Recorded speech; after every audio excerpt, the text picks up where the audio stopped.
Assassinat de son mari et son intention de se porter candidat à la présidence. Martine Moïse se confie au New York Times. Pour le New York Times, Martine Moïse revient sur l'attaque. L'assassinat de son mari, la mise à sac de sa chambre par les assaillants à la recherche d'un mystérieux document. Elle exprime ses insatisfactions sur l'enquête, index des oligarques. Les seuls capables de financer l'assassinat du président et indique qu'elle considère sérieusement à briguer le poste de président d'Haïti aux prochaines élections. La seule chose que j'ai vue avant qu'ils ne le tuent, ce sont leurs bottes, a déclaré Martine Moïse alors que le sujet, son mari, le président haïtien Jovenel Moïse, a été abattu à côté d'elle. Puis j'ai fermé les yeux, et je n'ai rien vu d'autre, a-t-elle raconté dans une interview au New York Times, NYT, publiée le vendredi 30 juillet 2021. Martine Moïse, selon le NYT, indique avoir écouté le bruit des assaillants qui saccageaient la pièce, cherchant méthodiquement quelque chose dans les dossiers de son mari. Ce n'est pas ça, ce n'est pas ça. Se souvient-elle de l'échange entre ces hommes qui s'exprimaient en espagnol? C'est ça, a-t-elle entendu?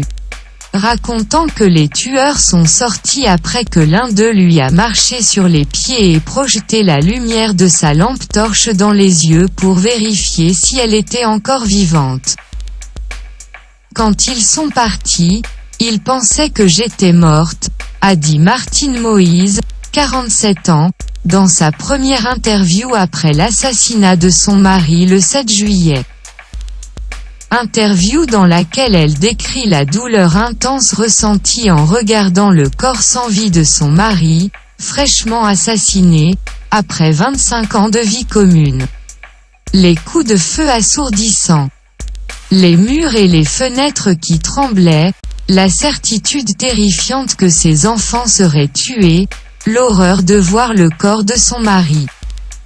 Ou comment elle a lutté pour se lever après le départ des tueurs. Tout se sent, a dit doucement Martine Moïse, selon le New York Times. Mais elle avait besoin de parler, a-t-elle dit. Parce qu'elle croit que l'enquête sur la mort de son mari n'a pas répondu à la question centrale qui la tourmente, elle, et d'innombrables Haïtiens, qui a ordonné et payé l'assassinat de son mari? Lit-on dans le New York Times. L'enquête et les insatisfactions. La police haïtienne a arrêté un grand nombre de personnes en relation avec l'assassinat du président Moïse, dont 18 Colombiens et plusieurs Haïtiens et Haïtiens américains. La police recherche encore d'autres personnes.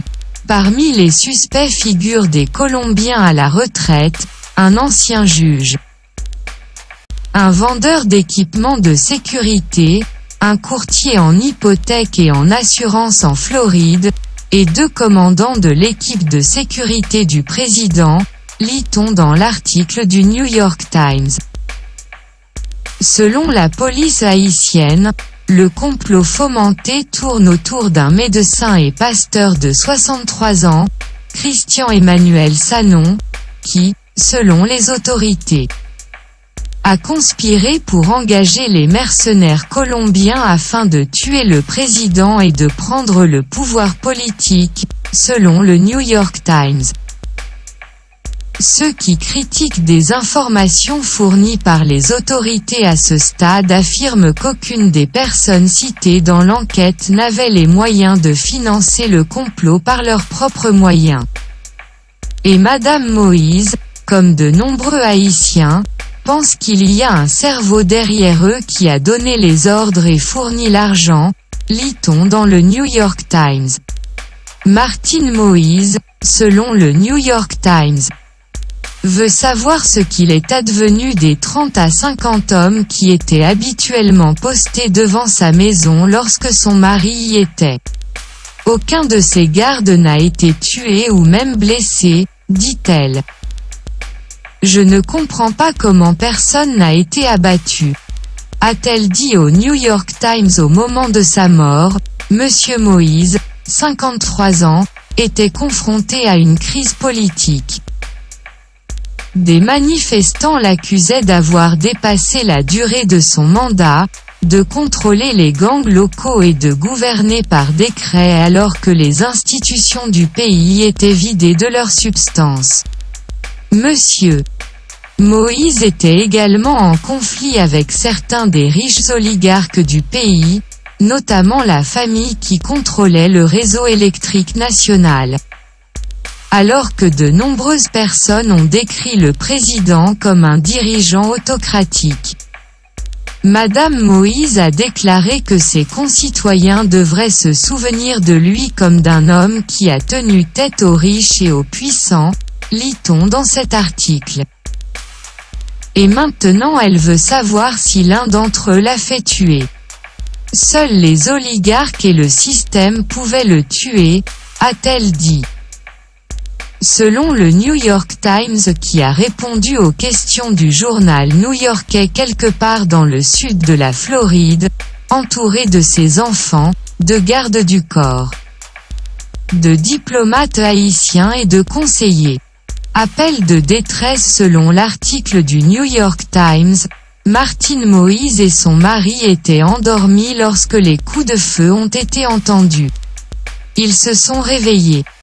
Martine Moïse a indiqué être accourue pour réveiller ses enfants qui se sont cachés dans la salle de bain avec leur chien. Son mari a attrapé son téléphone et a appelé à l'aide. Lit-on dans l'article du New York Times. Je lui ai demandé, chérie, qui as-tu appelé? Dit-elle. Il a répondu, j'ai trouvé Dimitri Erard. J'ai trouvé Jean Laguelle civil, dit-elle. Et ils m'ont dit qu'ils allaient arriver, a répondu Jovenel Moïse. Mais les assassins sont entrés dans la maison rapidement, apparemment sans encombre, a-t-elle dit. Monsieur Moïse a dit à sa femme de s'allonger sur le sol pour qu'elle ne soit pas blessée. C'est là que je pense que tu seras en sécurité, a-t-il dit, se souvient-elle. C'est la dernière chose qu'il lui a dite.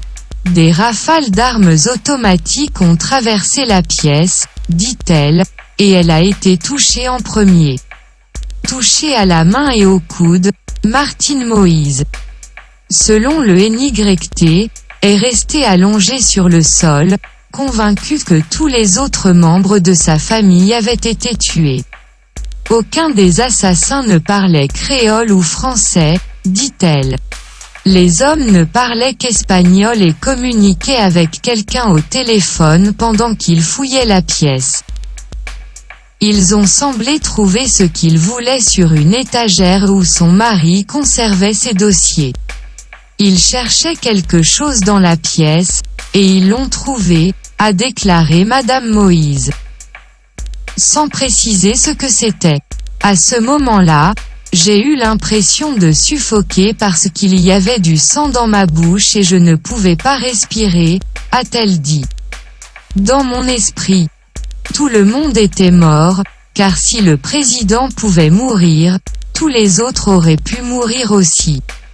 Les hommes que son mari avait appelés à l'aide.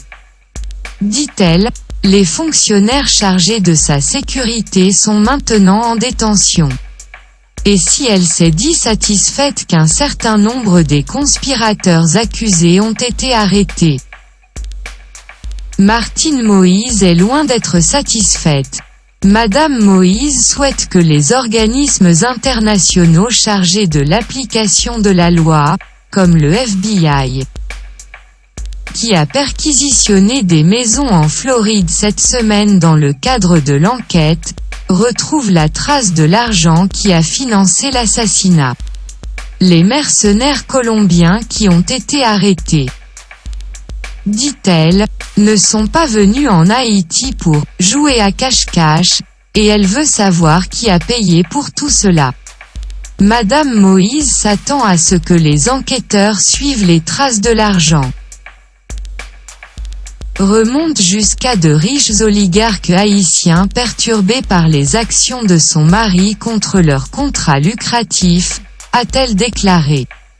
Madame Moïse a cité un puissant homme d'affaires haïtien, Réginald Boulos, qui pourrait se présenter à la présidence, comme quelqu'un qui avait quelque chose à gagner de la mort de son mari.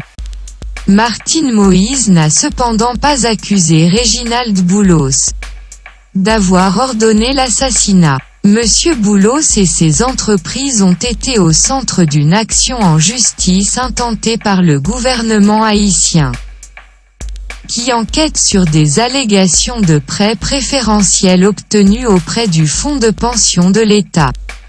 Dans une interview au New York Times, Monsieur Boulos a souligné qu'un juge a ordonné le déblocage de ses comptes bancaires cette semaine, après qu'il a attaqué le gouvernement haïtien en justice.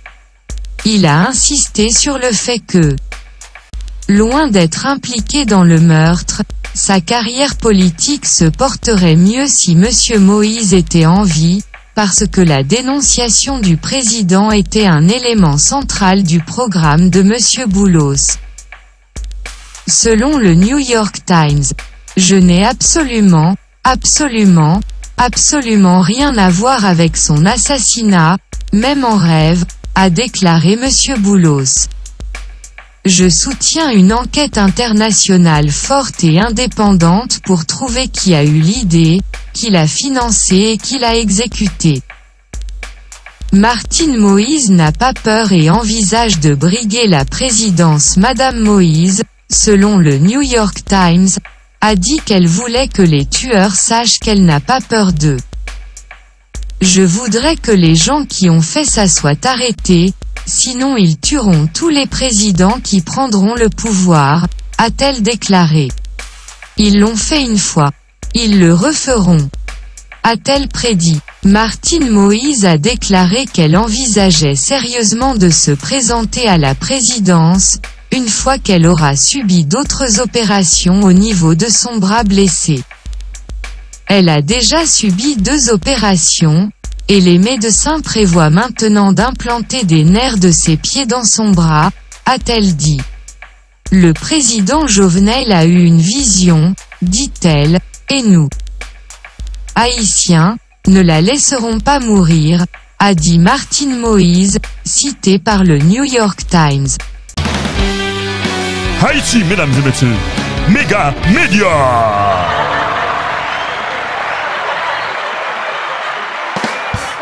On a les droits.